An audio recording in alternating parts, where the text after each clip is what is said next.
Awesome, man. So I want to ask you some questions today. I think that a lot of people see your content and the things that you post online, but I think a lot of people don't actually know kind of your story, what you're about, your methods, and all of those things. So I wanted to take this opportunity to dive into some things that I think that the people that you serve, the people that you're speaking to, and those that follow you online would actually really benefit from. Well, for context, most of the methods you're talking about didn't come from the online coaching space. They came from two places. One, I started karate when I was 3, went and trained for 30 years, won 12 national karate championships, and my family and my mom still runs the karate school I grew up in. So that was the first place I really got to model business. And in a karate school, if you have students go from white belt to black belt, they stay with you for years. Mm-hmm. If they start and get a white belt and then quit the next month, you're constantly running a business for churn.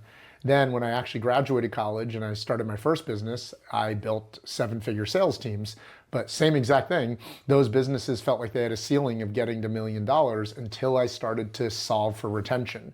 Retention there, we just called it development though. Like, could we develop the people in our organization to actually stay longer, have a deeper experience and reduce the turnover that oftentimes led to like churn and bleeding out. And when I solved for that, that organization went to $1 million. Awesome, Mike. So like, tell me how you got started tell me how you transitioned from that to building your online coaching business. Yeah, so I built 3 direct sales organizations. Most would consider them in that industry really successful sales teams. And I had made quote unquote really good money in my 20s. Mm-hmm. And as I was turning 30, I had done all the things, right? I had hit a Hall of Fame sales level or won all these incentive trips and achieved all of the things. And I was feeling like I lacked a lot of passion and purpose. Mm-hmm. I like to consider myself a pretty disciplined person from growing up in karate. And I was on my bathroom floor on a Tuesday and I literally was like riddled with anxiety, could not get myself to go to work. And at that point I knew something was off or was wrong with where I was at. And I had a mentor throughout my 20s that used to say some version of a quote like, whenever you're lacking something, give that thing. If you're lacking energy, give energy. If you're lacking money, go give money. And so for me, I felt like I was lacking purpose and passion. So I took that advice and I said, how can I give purpose and passion? And I don't know if you remember Periscope on social media at the time. So that was my first exposure to social media. I used to take pride in not ever being on Facebook. I didn't even have an Instagram account. So I just opened up Periscope and I would just go live 1 to 3 times a day, teaching, talking about whatever I felt passionate about, and I felt like I could add value to the people in my audience. So that was my exposure to social media. Then as I was doing that, I was starting to feel called to want to coach and mentor other people. And so I tried to do it on my own for a bit. I got 1 client for $2,000 over a 2-year window. Looking back on it, I laugh because that client got to meet with me every week. And once a month we met in person. We worked out together for an hour and then we met for 2 hours. And all of that was for $200 a month, which was a $2,000 a year package. So it's kind of funny to think about that was my exposure into coaching. But that's how I got started. And then at some point I realized despite all of my past sales experience, I was getting on coaching sales calls and I kept hearing things like, we love you, Mike, but we just can't afford it right now. Or well, let me think about it. And then we would never hear back. And that's what I just realized. The same way I was successful in my first businesses is I said, who has the results I want? Who do I need to model and learn from? And that's how I grew my sales organizations early on. So at that point, I realized I needed to invest in a mentor who had proven systems in growing an actual online coaching business. Awesome. And what were the results of you doing that? Well, my results were good, but I laughed because the first part of the experience was kind of rocky. In the first 100 days of the program, I made $0 back. I actually asked for a refund, but that was largely because I was just frustrated about what I thought I was expecting and then what I got. It's a funny story. I told the salesperson of that program that I wanted to launch a business coaching program. And they said, yeah, we can help you with that. And then I got into the actual program and I talked to the head of delivery and they said, okay, let's build out your offer. And I told them that I wanted business coaching. They said, oh, well, we only help fitness and nutrition coaches. And I said, well, I want to do business coaching. I've run sales and business organizations. They said, well, we don't help you with that. I said, well, then can I get a refund? Like, what should I do? They said, no. So what can you do with fitness?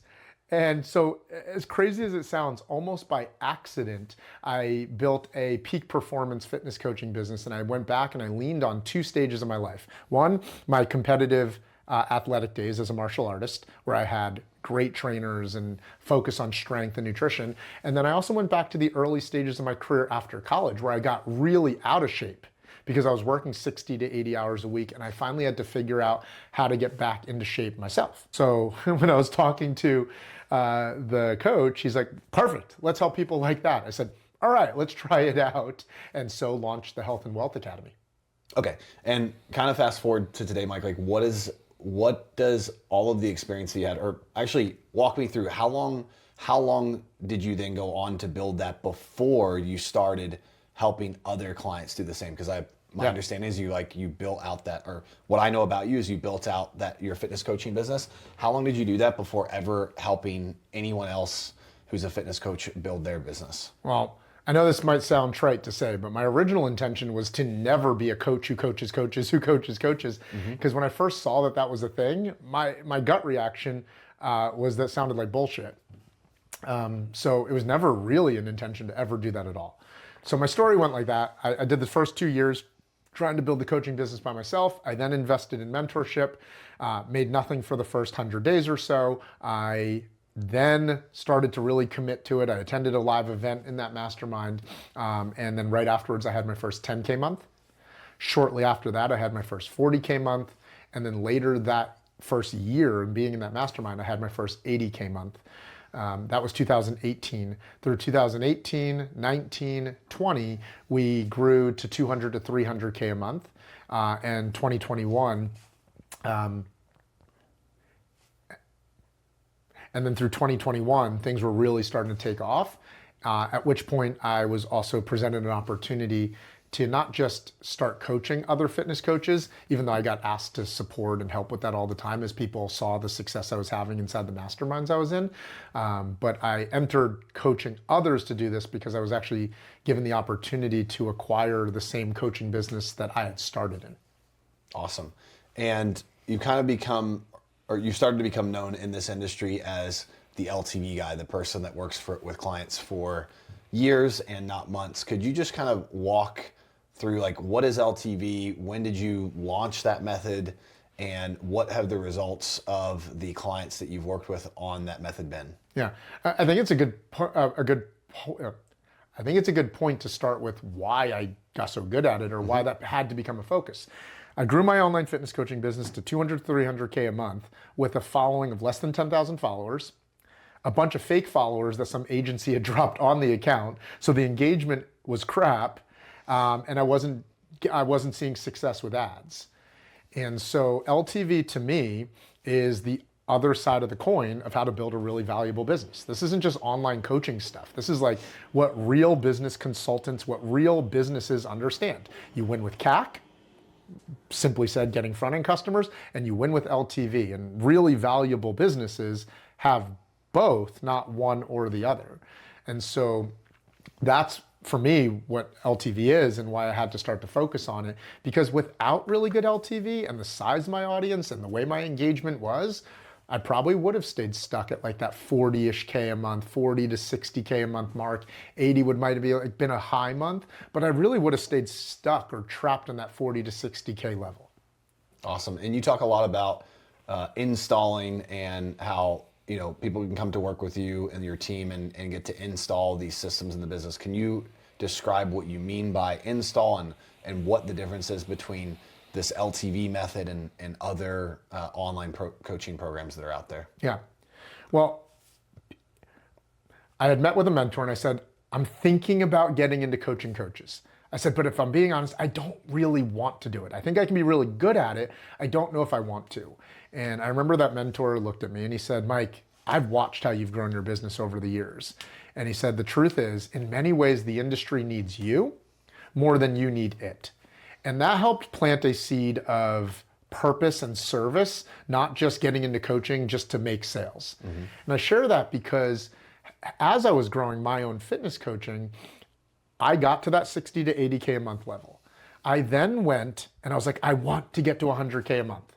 And I joined at that time what most people would have considered all the big name programs. And I spent $165,000 in mentorship that year, thinking, well, they run really successful B2B coaching businesses. Of course, they should be able to help my coaching business just get to 100 to 200K. And I made $1,500 back from those investments at that time. And that's not knocking any of those people. I take responsibility always for what I'm learning and the story I tell about it. The story I ended up getting out of it that served me is that it just never really felt like a lot of those big name coaching programs for fitness coaches were designed for a fitness coach at 50 to 80K right then and there. It felt more like they were really well designed for someone at like 5K to 25K. And so because of that, I said, if I'm going to ever get into coaching coaches, I'm going to design it the same exact way I wish consulting looked once I was at that stage, which is not jump on a bunch of crowded group calls, which is not just go watch 1,000 modules, which is not just cookie cutter, if you do this, you'll get results. Instead, that's why we now do install events, not just courses and not just masterminds. It was, if I had a mentor to sit in person, side by side with me and my team to actually personalize and then install the systems my business needed at that time based on the biggest bottleneck, I'm like, that's what I needed to really grow. And so when people hear me say we install things with teams, that's more what I'm referring to and the type of high-level personalized consulting we do with students. Yeah, it's definitely different. And you talk a lot about long game thinking. What does that mean to you in practice? I just have never really been good at things when I first got started. I mean, I was 4'11" my freshman year of high school trying to make the varsity basketball team. I was decent at karate when I got started, but I didn't become a national champion until a decade into that thing. And same thing with businesses. If you look at any of the organizations, teams, or businesses I led, you would have said I sucked at it or was failing in the early stages. Like my very first sales organization, my sales results were in last place of all the organizations that opened that year in the first year.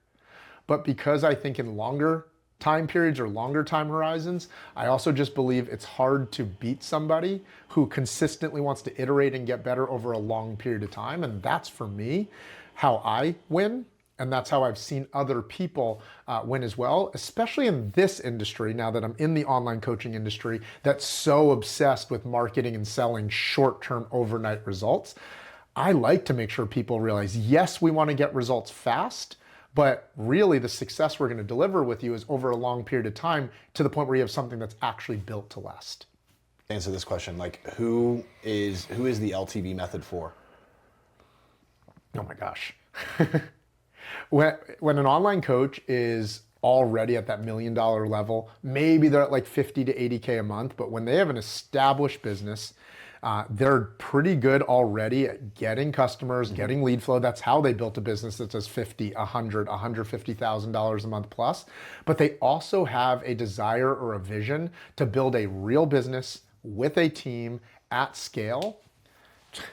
Every time when we have that right type of person, and we start to install these things into their business, we unlock 200,000, 500,000, some high-level results, $1 million a year of oftentimes profit and more sustainable revenue into their business when it's that type of person.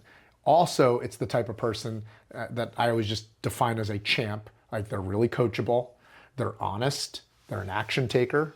They're mission focused. They see the big picture. They don't just want the next like fad strategy that hopefully will get them to go viral. And P, they're passionate about their personal growth because it's not what people initially come in for, but oftentimes as we start building this out, it reveals to the CEO as well how they have to develop themselves in their own leadership to lead the type of organization that's going to go to 3 mil, 5 mil, 10 mil plus. So while we're here, who is it not for? It's not for someone, it's not for someone who's just getting started. That's obvious.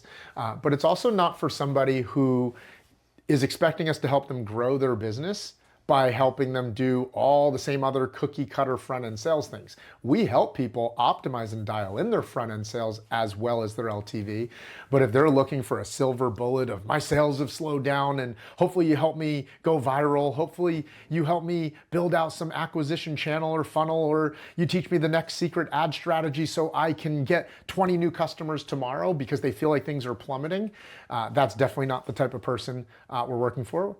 This is for, and it's also not for the type of person who is convinced that the only way that they need to grow their business, like that is my bottleneck, is I need more leads, and they're obsessed and convinced. I'm not disagreeing that leads is a part of the business, but if they're convinced that's the only bottleneck that will unlock the next level of revenue and growth in their business, we're not going to be a good fit to work together. Yeah. So, Michael, what are you building on this channel? Like, what can the people that subscribe to this channel expect from it? Yeah. Two things. One, the specific tactical things that a coach needs when they're already established to grow to the next level. I hope people land on this page and I challenge the way they're thinking. I hope they land on this page and they see for themselves like an aha moment, like, oh my gosh, I need to be focused on these things. And hopefully it shows them that there is I hate to say, but like possibly an easier path, a better path to get to the next level compared to all of what many people tell me, the same old stuff that's being recycled in the mentorship online coaching like world. So frameworks to help coaches go to 100K, 300K, 500K a month, the tactics that they need to understand to break through the ceiling of where they're at. And my intention is that this content is going to be as detailed and as practical as I can make it in a way that they can implement it right into their business the same way our clients are right now. But the second thing I hope they also see is content that inspires them on the leader they have to become, the person they have to be, and how their identity needs to also transform, elevate, level up, whatever you want to call it, to match the business that they want to build. For me, at least, I've learned that the business stuff and the personal stuff are not separate conversations. And so call it woo, but this page might also have mindset stuff, subconscious stuff, emotional management, and emotional processing stuff. This conversation will also have the more like personal behind the scenes stuff, like how to manage your time and your priorities so you can have it all, not just the revenue, but for me, I strive to be a DAD, a devoted all-in dad, somebody with a thriving marriage and present with my kids while also being in the best shape of my life. And I think there are routines and tactics and strategies and habits that lead to that. And so my commitment, my hope, my intention is that the CEO who watches this realizes that if they can have all the revenue but can't regulate their nervous system, the business will always feel like it's on fire. If they think it's always, I just have to work harder, but they don't have the beliefs that match the life they want to create, and they don't have the identity to hold for, if you want to call it that, to lead to both, yes, the revenue they want to create, but also the life they want to create. That's my biggest intention, because when I was in my 20s, I hired my very first coach, and he helped me discover not what my goals were for business, but my purpose in business was to develop champions, hence the name of the company, Champ Dev, Champion Development, to develop champions to know their greatest glory. Yes, I want them to get results. Their greatest love, like to love their life, and their greatest fulfillment as well. And so I don't want to just help people build a great business, but to hopefully build a great life. Amazing. And what would you say to somebody who maybe right now is out there, they're watching this, maybe they're on the edge of whether or not something like this could be for them? I would say, I don't know if it is definitely for you. I think this is something I say to people when I'm getting a chance to connect with a lead. And I say, any guru who tells you, oh yeah, we're going to grow, we can definitely grow your business, because all they hear is that you're at 30K a month already. I think that's hopeful, wishful, possibly lying. So what feels like the more honest answer is, I don't know. Because I think what matters in determining is something for me, is the right path for me, is aligning vision and aligning values, right? What is the vision somebody wants? Well, is how I help, is what I teach, is what I deliver going to help them accomplish that vision? But then I also think it's important to also know, what do they value, right? Because then I also compare with how we help grow someone's business. Does it align with those values as well? And I see people not align those two things. And so they either never get the results, or they get the results and it comes crashing down because they didn't build the business with a foundation of the things they actually value most.